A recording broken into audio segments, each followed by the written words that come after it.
নমস্কার, আমার নতুন চ্যানেল মেঘের ভেলায় সকলকে স্বাগত। আজকে রান্নাটা করতে লেগেছে ফুলকপি কুচানো, গাজর কুচানো, অল্প কিশমিশ আর একটা ডিম আর সাদা ভাত। আমার সাদা ভাতটা আগে থেকেই করা ছিল। প্রথমে আমি ফুলকপি আর গাজরগুলো একসাথে করে ভেজে নিয়েছি সামান্য নুন দিয়ে। এরপর আমি ডিমটা ঝুড়ো ঝুড়ো করে নুন দিয়ে ভেজে নেব। ভাজা হয়ে গেলে আমি কড়াইতে একটু ঘি গরম করতে দেব। ঘিটা গলে যাবার পরে আমি ভেজে রাখা ফুলকপি আর গাজরটা ওর মধ্যে দিয়ে দেব।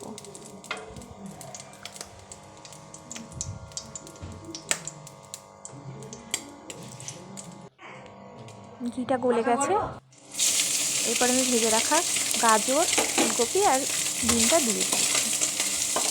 এটা একটু নাড়াচাড়া করে ওর মধ্যে আমি আগে থেকে করে রাখা সাদা ভাত দিয়ে দেব।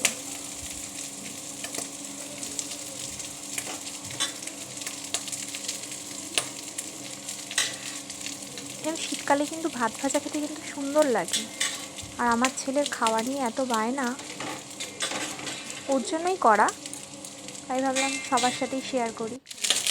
এরপর ওতে আমি সামান্য নুন, অল্প একটু চিনি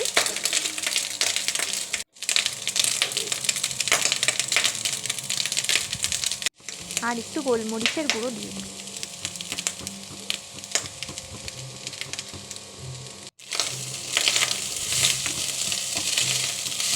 একটু নাড়াচাড়া করে নামিয়ে নেব। তাড়াতাড়ি চটজলদি হয়েও গেল,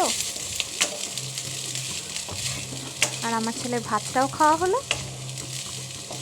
আমার মনটাও শান্তি হলো। যদি ভালো লেগে থাকে তাহলে অবশ্যই লাইক করবেন, কমেন্ট করবেন।